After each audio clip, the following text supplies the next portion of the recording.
Good afternoon. In this program, I have 4 expert guests, 2 from Greece, 2 from Turkey, to discuss how the ongoing tensions between the two countries affect the public perceptions. Mutual hostility is nothing new in Turkish-Greek relations, and the problems are deeply seated. And today, we will not be discussing them. We'd rather like to focus on how the discourse of the politicians, the way the media handle the problems, make the people in both countries feel about each other. The aim is to understand the psyche of Greek and Turkish people in times of crisis. So let me introduce you my guests. Alexandra Voudouri is a colleague of mine. She's foreign affairs editor and analyst at Athena 9.84 FM. Also, she's a research associate at ELIAMEP, Hellenic Foundation for European and Foreign Studies. Evangelos Areteos, he is also a journalist and also research associate at ELIAMEP for Turkey program. Welcome you both. And from Turkey, Barçın Yinanç, she's a diplomacy expert and currently an independent journalist. Welcome, Barçın. And Serhat Güvenç, professor of international relations at Kadir Has University and writer and commentator at Medyascope. Welcome, Professor Güvenç. So thank you very much for all of you. And I would like to start with the question for all of you, how the latest tensions resonate in your respective countries. I mean, let's start with Alexandra. Alexandra, could you tell about the perceptions of the public and maybe a little bit about the role of the media in the formation of those perceptions?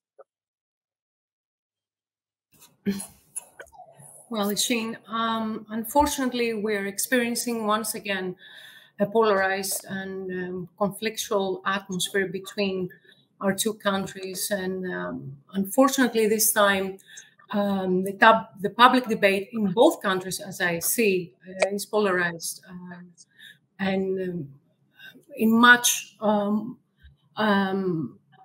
in a more aggressive way than back in 2020. And that is what personally worries me, that the Greek-Turkish relations are on top of the agenda in both countries, and especially in Turkey, which usually is not the case, and correct me if I'm wrong. Now, in Greece, again, the Greek-Turkish relations are again #1 issue on the public debate. And as I was seeing today, the latest public opinion polls, at least 60% of the Greeks are worried and concerned about Turkish positions and our issues. So I see that, I mean, back in 2020, we had the similar situation, but nowadays, the Greeks are also worried of where this might lead to. Some of them are even worried that a conflict may occur. As excessive as it might sound, there is a small percentage that also believes that this may lead to something bigger than just aggressive rhetoric between the leaders of both countries. Unfortunately, the media do not play a positive role. We have discussed it again with you. I mean, there are headlines everywhere. Every day, Turkey is on front page headlines in the press. #1 on TV news, even though there are other issues like the war in Ukraine, on the current energy crisis, that is a matter also of concern to the majority of Greeks. Most TV news have Turkey once again, and statements, especially by Turkish officials, as a top story. So this situation clearly does not help at all to reverse this climate between especially the peoples of our countries. Nonetheless, the leaderships of our countries too. Professor Güvenç, could you comment? I don't feel like the same here. Do you agree with me? How is the perception in Turkey regarding this latest tensions? Okay, let me unmute myself. Işın, indeed, I am more inclined to agree with you than Alexandria as regards to the feeling, the general feeling in Turkish public. Yes, there is a segment of society which constitutes the main audience for the news of tension, with Greece. So probably, I mean, those official statements referred to by the earlier speaker, have certain appeal on them, but for the rest of the people, I guess the economic problems are the main issue, and the economic problems in Turkey eclipse all other problems, including what the officials say about Greece, and especially the increasing U.S. military presence in Greece. In parts of Greece very proximate to Turkey, such as Alexandropolis, there is a school of thought which kind of misleads the public that those measures are meant to bring Turkey down through a conspiracy to be staged jointly by the United States and Greece. Some people are led to seriously believe that United States is now joining forces with Greece to bring Turkey down militarily.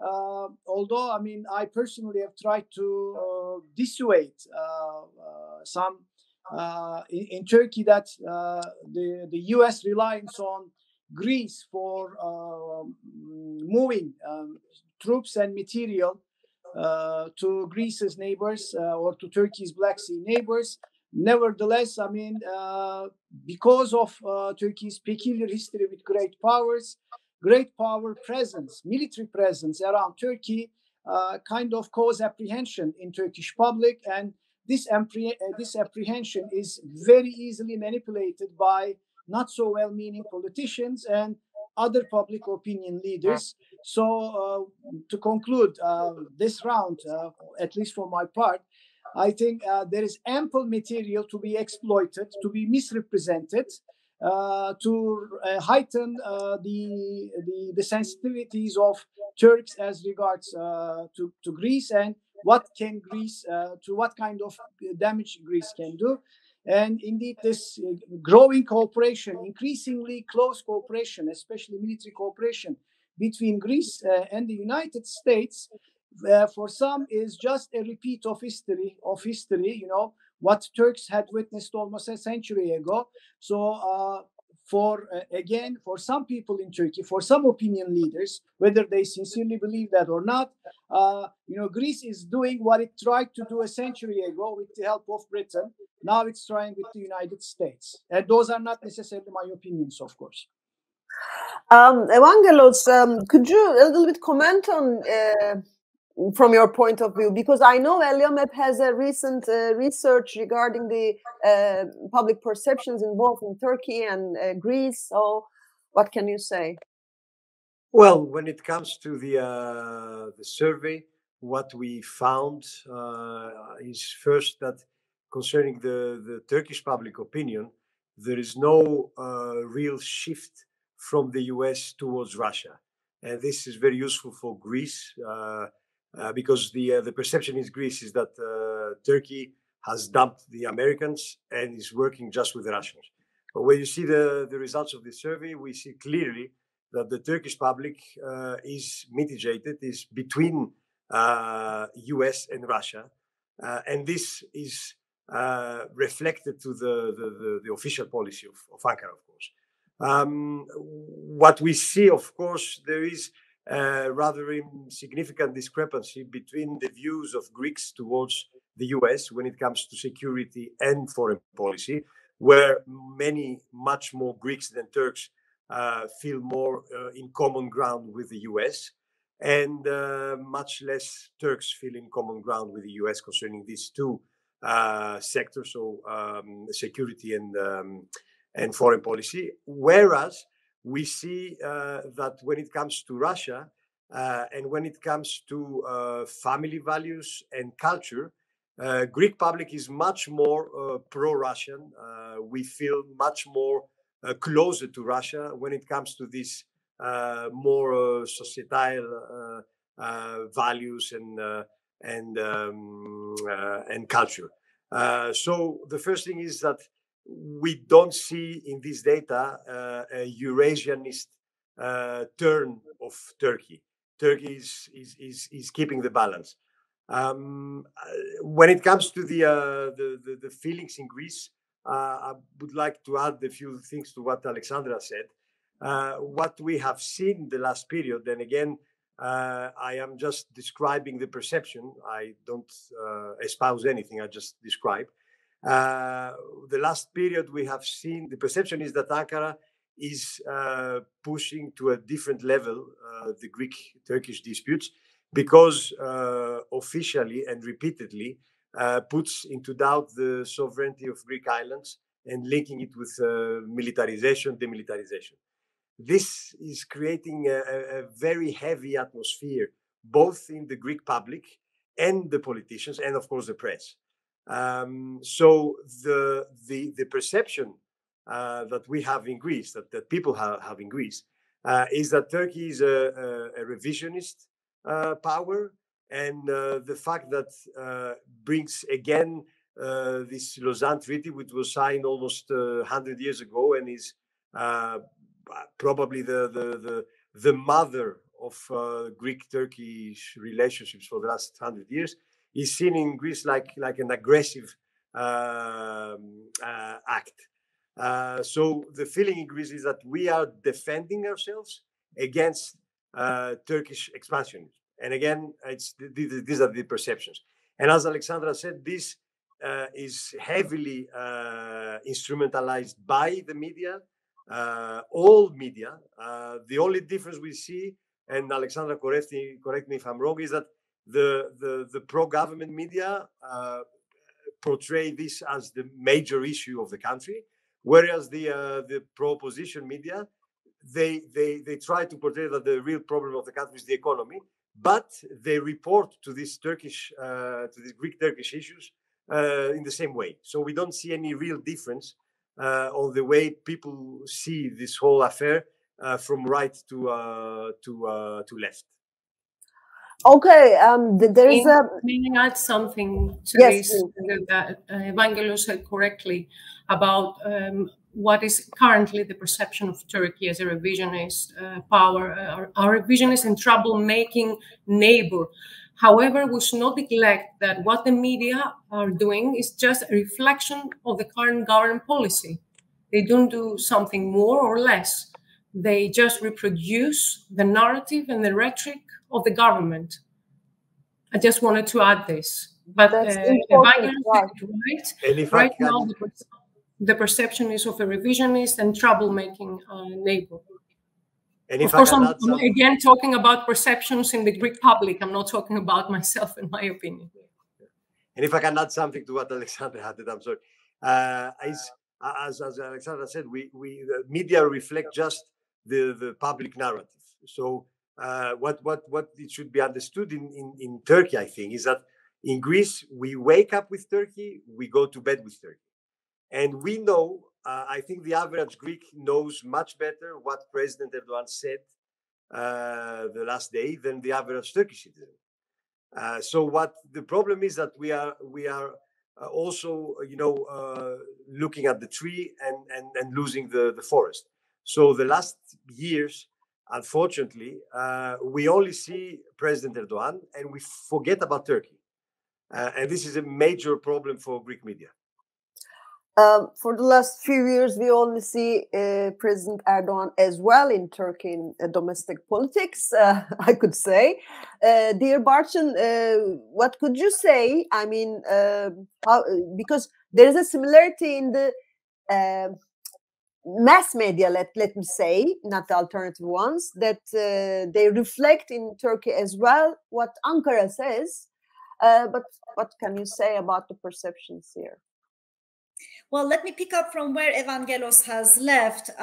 We in Turkey, we go to bed with 100 problems. We wake up with another 100 problems. And Greece, the Greek problems with Greece happens to be just one of them. So this is the permanent element in the, as far as the perception issue is concerned in Turkish-Greek relations. This has not changed. This disproportionality, the fact that Greece, problems with Greece is just one of the several issues, which means that, Greece is headlines on one day, but on the next 15 days, there are other issues that are on the headlines. So that in that respect, I am repeating what Serhat Hoca has said.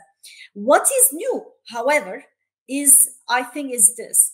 I think in the past, there could have been a more or less a national kind of a consensus in Turkey, in defending Turkey's position, in seeing that Turkey has some legitimate demands towards Greece, and that the press, by and large, the mainstream media, would sort of repeat the government positions without seriously challenging them. However, currently, I think some of the perceptions towards Turkish-Greek problems are affected by the polarization in Turkey. In other words, especially Erdogan's opponents are approaching to its rhetoric on Greece with suspicion and with a feeling that because Turkey is heading towards elections, whatever Erdogan is doing in terms of bilateral issues with Greece, it's motivated by domestic political consumption. And another thing, which is again a little bit new to me, is that obviously their influence could be limited.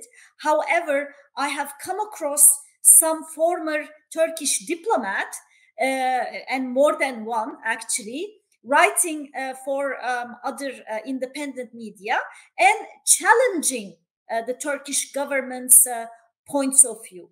I think in the past we've seen less of that, and it's interesting that these, these are former Turkish diplomats.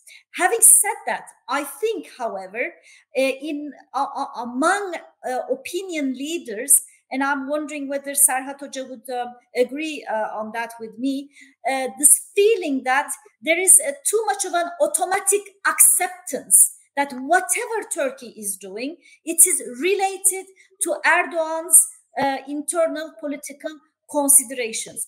That, I am afraid, might lead to some wrong conclusions as far as Greek public opinion is concerned, because there is this also sentiment, let's say, among, I should say, maybe experts and opinion leaders, that for the past few years, Greece has tried to exploit from Turkey's weaknesses. There is this irritation that because Turkey is governed by an autocratic leader who is failing to govern Turkey in a successful way, Turkey is having foreign policy failures, and that there's this feeling that Greece is trying to tap on that, that anything that happens negatively on Turkey is a win for Greece, and anything that happens positively for Turkey is a negative development for Greece. Now, why did we have the recent flare-up, let's say? It's because Turkey has sort of tried to change course in its bilateral relations, especially with its problematic neighbors. This has started with Egypt. It continues with Israel. It continues with the United Arab Emirates. And at the end of the day, what do we see? We see that what Turkey has seen as an anti-Greek, anti-Turkish coalition made of Greece, Greek Cyprus, Israel, Egypt in East Mediterranean, this has given a deadly blow. Turkey is kind of abolishing this coalition by improving its relations. Now, at such conjuncture, I think Turkey wanted something like, okay, look, I am trying to improve my relations with my neighbors. Therefore, I would like to improve my relations with Greece. And the perception is that Greece is not responding to that. On the contrary, Greece is trying to make the point, especially to the West, that Turkey is not the good guy that it portrays. And especially because during the war in Ukraine, Turkey started to gain certain positive points in the West. The fact that especially Greek Prime Minister went to Washington to sort of quote unquote demonize Turkey by saying, don't let this whole situation fool you. Turkey is not a country to project stability. Turkey is not a country you should rely on. The contrary, it should be us. That has, I think, irritated decision makers in Turkey, and that has certainly not gone unnoticed as far as opinion leaders are concerned. Yes, your points are. I agree, all of them. Barçın, you put it very nicely. Yes, the latest flare-up was due to, especially Premier Mitsotakis' visit to Washington. Barçın mentioned about the elections. Also, Greek is going to have elections. It will adapt to the situation. There is an expectation that also in Greece there can be an early election. So we will talk about that. But before that, upon a suggestion by Evangelos, I would like to invite you to try to empathize with each other. And I think I'll let the floor to Evangelos to formulate the question to his Turkish colleagues. Thank you very much, Işın. Well, it is something I've been talking a lot with Turkish colleagues lately and friends in Turkey. The idea is to put the other in our shoes.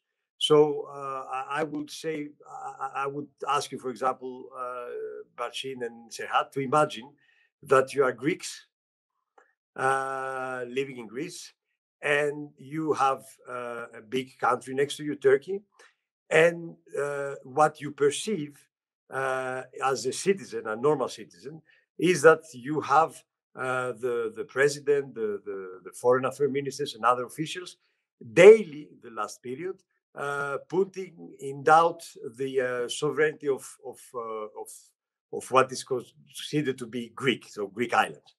So I mean, it's just this exercise of, it's not about the judgment value or everything. You just try to imagine yourself as being in Greece, a smaller country, with Turkey, big country, and with all this narrative around.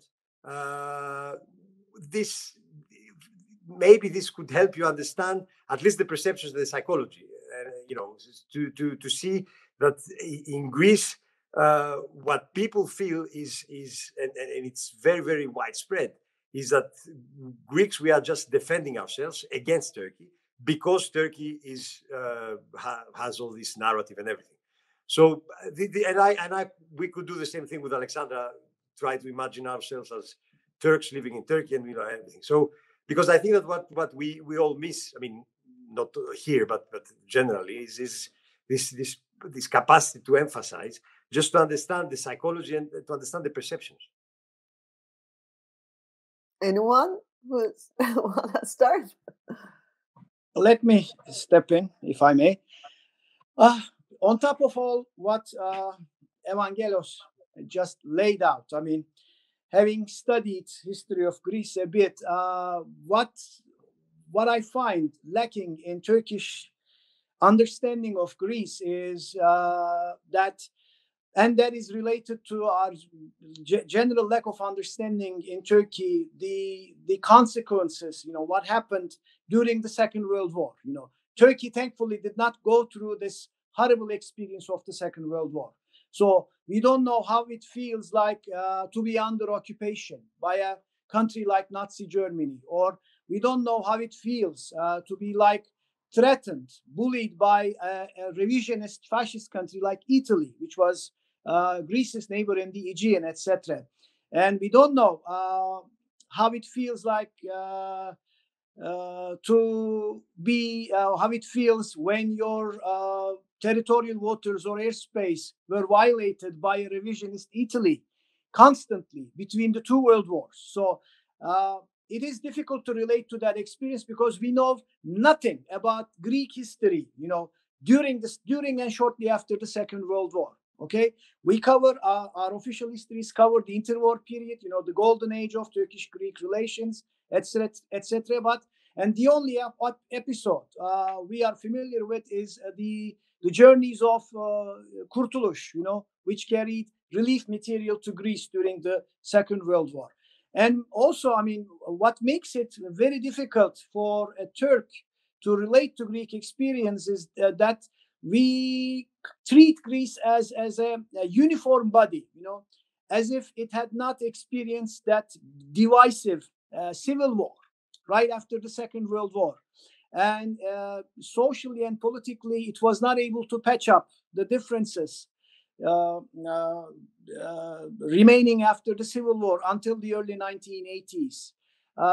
And we are inclined to believe that PASOK, for instance, Pan-Hellenic Socialist Party, has revisionist ambitions, as its name suggests, because it includes the word pan.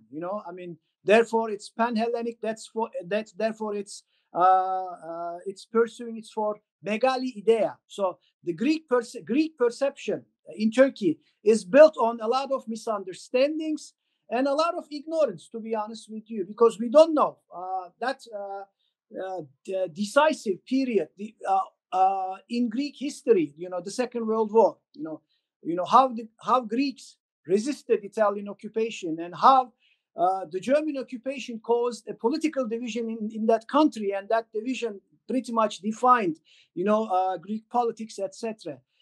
What we know is megali idea, and Greece constantly expanded territorially at the expense of the Ottoman Empire, and given any sign of weakness, Turkey may face a similar fate at the hand of Greece and its great power patrons. So, for a typical Turk, perception of Greece is shaped with these parameters.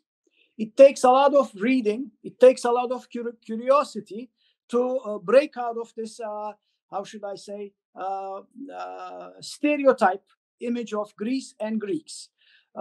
Therefore,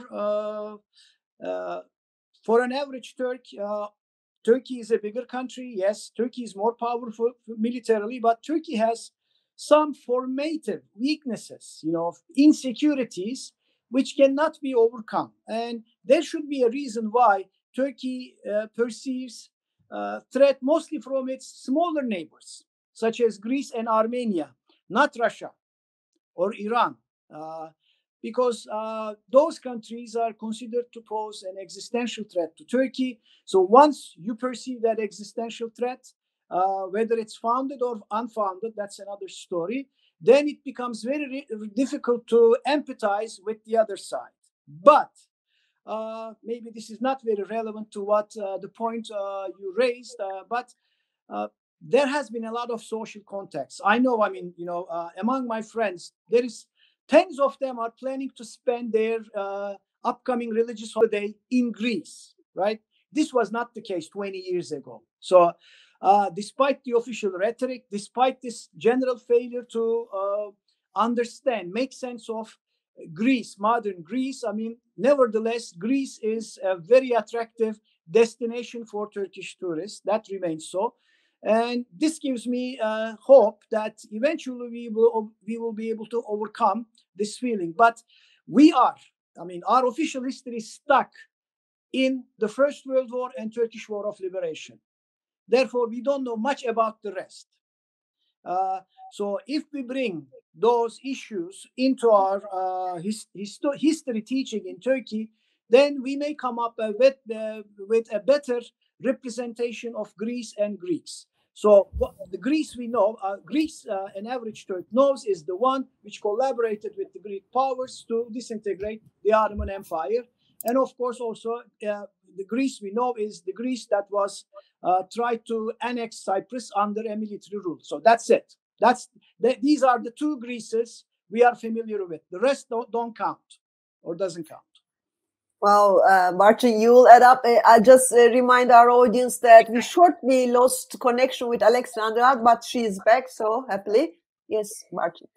Well, due to time limitation, let me just be brief because I think Serhat Hoca has given a wide perspective. But let me just talk about the present, maybe, and let me say how I might kind of sympathize with the perception in Greece, especially towards the nature of the regime in Turkey. Because at a time when we, even in Turkey, some of us fear that President Erdogan can do sort of anything to stay in power, and that includes maybe some kind of a crisis, controlled crisis, crisis management. I could imagine that some people in Greece could also fear the possibility that Erdogan might opt to go for a controlled crisis while going towards the elections. Obviously, from our perspective, being a NATO member, Greece being a NATO member and an EU member should provide them enough a sense of security. This is something that we probably do not understand. I understand that is not enough for Greek public opinion. The fact that they are a NATO member, the fact that they're an EU member, to me, it's an enough security valve. But it happens that it doesn't function like that. But at any rate, for instance, I have tried to explain what was the reason behind the recent flare-up, this frustration from Greece's, perhaps efforts, to sort of pinpoint to Turkey, especially Prime Minister's visit in Washington, etc. Having said that, the reaction from Turkish side, that is Erdogan's statement that, okay, for me, Mitsotakis is finished. I would no longer talk with Mitsotakis, and canceling some meetings because at the end of the day, in the past, you will have these war of words, but technical talks would have continued. But, canceling those talks, it might appear to the Greek public audience as disproportionate reactions, because obviously the fact that Turkey has again brought the issue of the militarization of the island, whereas these islands have been militarized, decades ago, can make the Greek public, wary and concerned about Ankara's aims. But if I wanted to put myself in the foot of Greeks, I think I would have liked to go back to the Simitis Papandreou time, when I think the strategy was to engage Turkey rather than to confront Turkey. I think, living at that time, I think it would have made me a bit more happy, I guess. Thanks. Wisely put, Barçın. Can I ask Serhat to formulate a similar question for our Greek friends, so that they can put themselves in Turkish? Well, I'm sure. I mean, we are people of common sense, so I guess we have this distinct ability of putting ourselves in the shoes of the other side. But nevertheless, I mean, think of your defining historical trauma is the loss of an empire, and a small country, Greece played a very crucial role in the process. Although it was a latecomer, but nevertheless, it had to shoulder the final burden of the disintegration of the empire, because a large population is traumatized with what we call Sevr syndrome. I mean, a total disintegration of an empire and having to settle for a very landlocked and very small part of Asia Minor or Anatolia. And it is called ontological insecurity indeed. the fear of having to go through the same experience ever again. So can you relate to that feeling? I mean, yeah, we kind of brag about, liberating our country from the invaders, etc. And I know for Greeks, the Ohide is a big deal, is a huge deal, and I totally respect that. So can you relate to that? It may not sound very rational, but sometimes emotions trump over rationality in shaping our view in constructing the reality. I mean, despite the power asymmetry between the two countries. So can you relate to that? It may be more difficult. Your job might be more difficult, of course.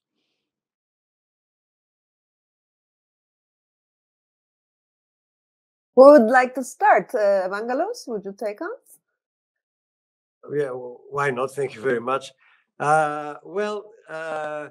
I understand that it's difficult for Greeks to relate to this loss, despite the fact that we're all human beings and we have losses every day. But I understand completely your point. I feel it, and I think that this is also a big difference between the historical memories we have between us. Relating to a loss is very difficult, but at the same time, we could find a common ground because we consider as a great loss what was perceived to be Greek lands in Asia Minor, Izmir, all these areas, and also we talk a lot about the lost homelands.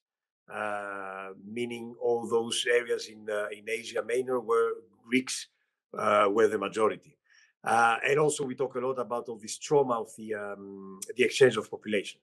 And it's very interesting because this trauma, I know, and correct me if I'm wrong, is the same for Turks. I mean, this exchange of population was a big trauma for many, many Turks. And I listen sometimes to very nostalgic songs, old songs about Turks living in Selanik, and they singing about how they miss Selanik and everything. And we have the same thing from the Greek side.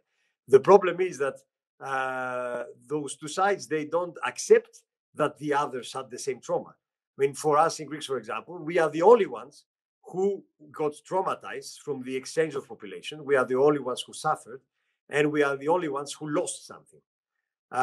Where, as Serhat said, Turkey lost also something very, very important. And I think that this is the problem, that we cannot relate those mutual losses, which are very, very interconnected. There is one question I would like to ask Barçın and Serhat. I've been hearing many friends in Turkey feeling that Greece is sort of encircling Turkey and being an obstacle for Turkey to have access to the sea and everything.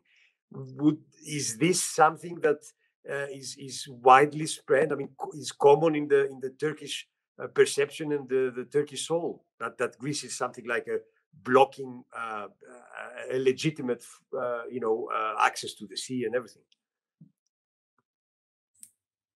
Serhat, you go ahead because you are more knowledgeable. Okay, You're an expert on the sea and air issues, right? Yeah, Evangelos, thank you indeed. Just when I stopped, talking, I realized I forgot to mention that, and you brought. I'm grateful that you brought that up. Yes, this is a very honest fear, I would say, the fear of strangulation. Because I mean. Greece may eventually take advantage international law to deny Turkey access to the seas surrounding Turkey, with the exception of the Black Sea, of course. And Turkey may become a landlocked state eventually because of proper access or proportionate access to the open seas. And this may indeed be the beginning of Turkey's expulsion from Anatolia. Okay? Because there is this also, I mean, related to this feeling, there is this assumption that the so-called, so to speak, the West, so to speak, has never given up on the idea of excluding Turkey from, Anatolia, the Turks.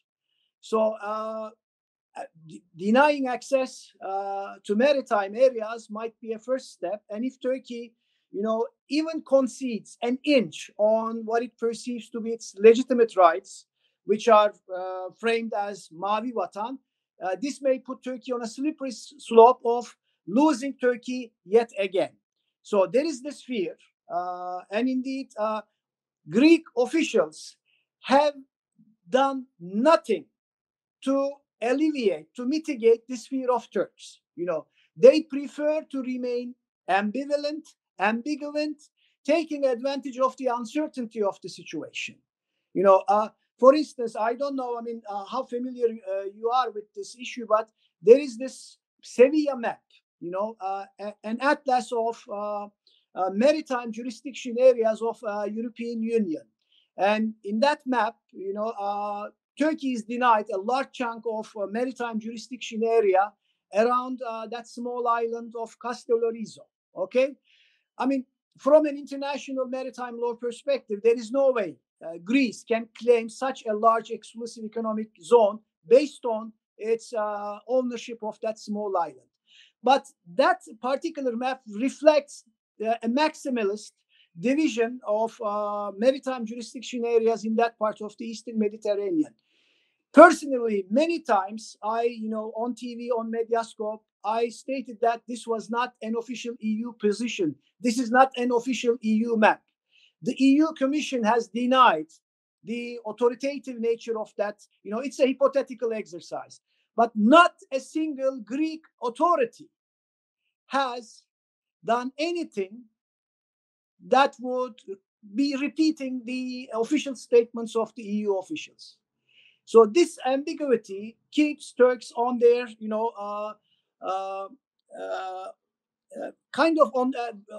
is on their nerves, and because of Turkey's current self-inflicted isolation in the West, in particular, the perception is getting stronger that Greece is trying to take advantage of Turkey's isolation to promote its maximalist expectation in the Aegean and in the Eastern Mediterranean.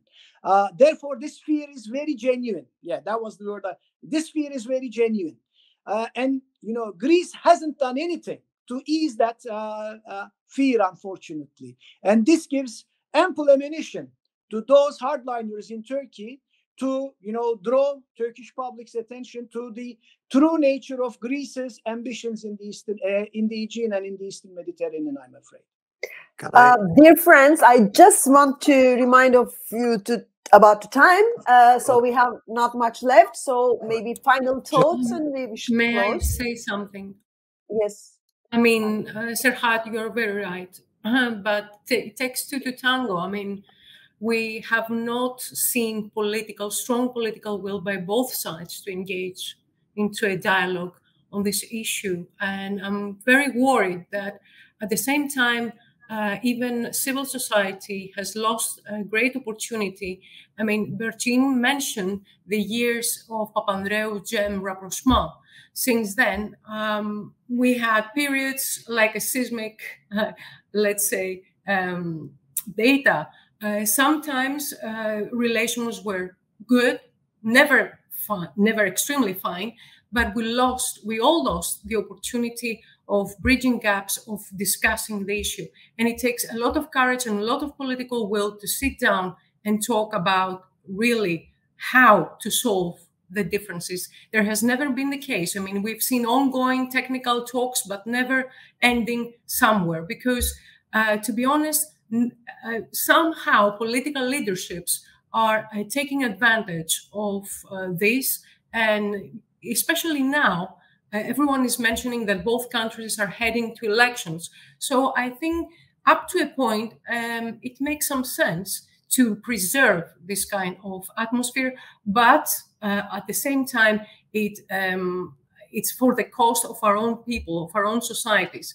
I think the media, the academia, the civil society should work independently, because what it worries me more at this moment is that the polarized atmosphere is being created between the peoples of the two countries. Governments do what they have to do, or taking advantage of certain circumstances for their own benefits.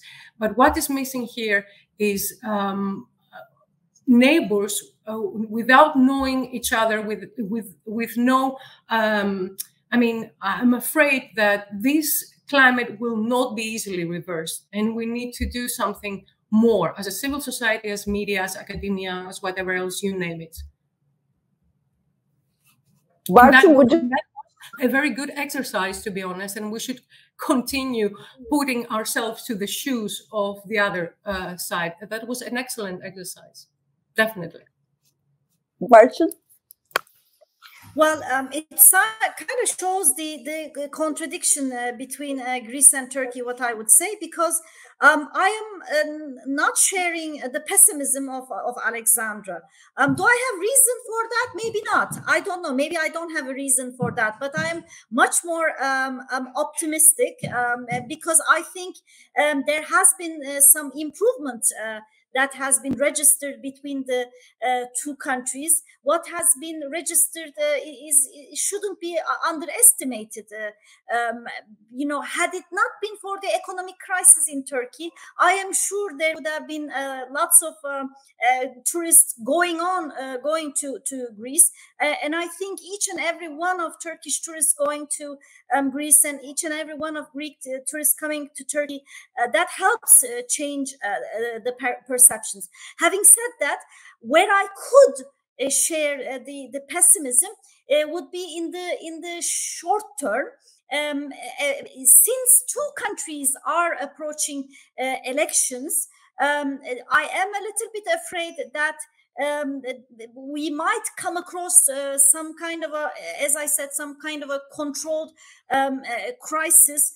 I am a little bit afraid let me say, I don't trust neither political leadership in both sides of the Aegean. We might end up in a spiraling tension. And as Alexandra has said, I think our job has to be to question time and again, any input provided by our own governments. And in that respect, we have the help of technology, because at the end of the day, we as journalists, we used to depend more on what the government would say, right? One of the government would say, okay, the Turkish flights have violated this airspace, I don't know how many times, and the Turkish would say. Now we have some experts kind of, controlling, what the two sides are really saying. So my main point would be something like, we need to be very, very cautious when we hear, the political positions from each side. My signature under that. If Evangelos and Serhat, you want to say a few words, I can take it. Yes. But yes, Evangelos. Just a few words. What Serhat said about the EU map and all these things, it's the perfect example of the negative empathy. Because if we change the words and we put Greece instead of Turkey, I mean Turkey instead of Greece, and Greek officials, Turkish officials in the place of Turkish officials, we have the same feeling.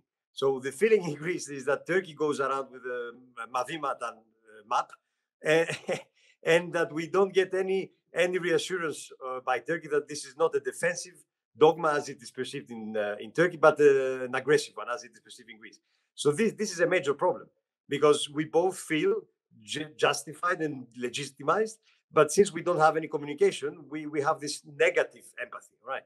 And the second thing, and I will finish here if I may, Işın, I would like to call the journalists in Greece, Turkey, academics who deal with Greece and Turkey, the simple thing: before writing or saying something, just give a call to someone from the other side, just to check, even factual things. This is very easy thanks to technology, as Barçın said. We know more or less people from both sides. Just don't write, don't say whatever. And I'm addressing both Greek and Turkish colleagues and academics. Just check before. It can be very easy and very, very crucial. Thank you. Right. Serhat, would you like to add something? Thank you. Thanks for reminding this Mavi Vatan thing. Yes, we don't know. I mean, also, it is an ambiguous idea, Mavi Vatan, but nevertheless, there is this tendency to take it, as set in stone. It's not written in stone. No, it's not like that. But you're right. Just 2 points to add. After the earthquakes in 1999, Turks and Greeks were perfectly able to empathize with each other. And they grieved over each other's losses. So we experienced that. So I think we are way past that. It's something we are familiar with. We can understand and relate to the loss of the other side. That's a perfectly humane feeling. And we now know that we are dealing with other humans, no demons, no demons or evil people on the other side. We suffer, both Turks and Greeks suffer. What we are going through is also, I think, a reflection of the spirit of the time. The 20 years or the 2 decades that followed the earthquakes in 1999 was a time of soft power, right? Peace dividend, etc. But we witnessed a return of hard power politics, militarization of conflicts, etc. So I'm afraid, what we are experiencing is also, it has a lot to do with this general change in the international environment, I'm afraid.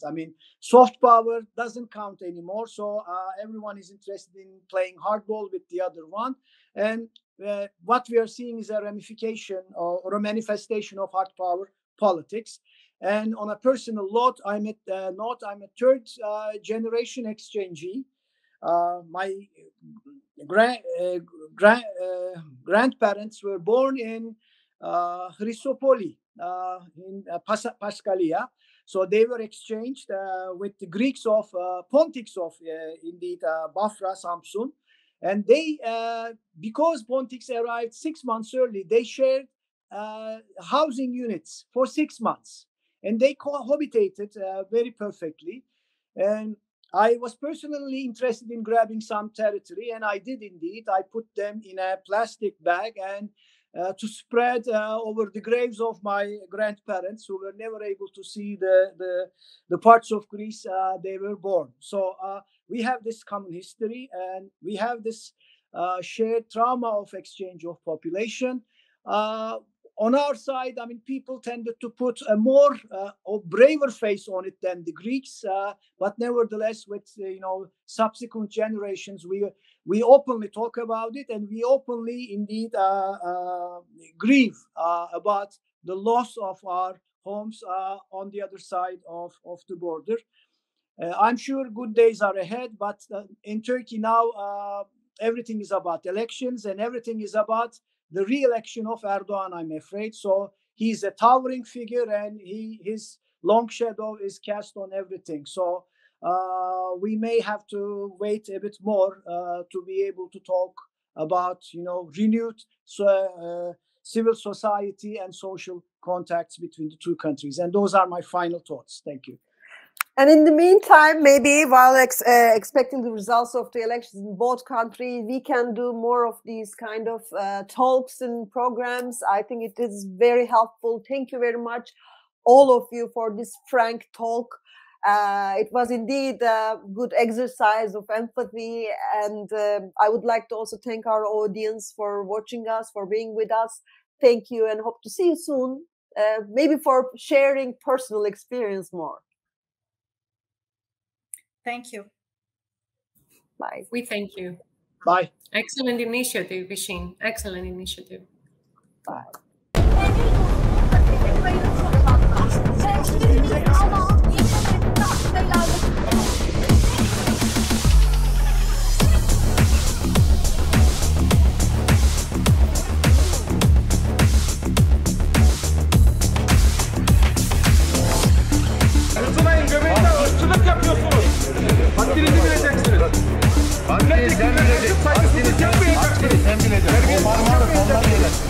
Sizin gibi tipler, hukuka uymayan tiplere hepsine hakkını bildirecek.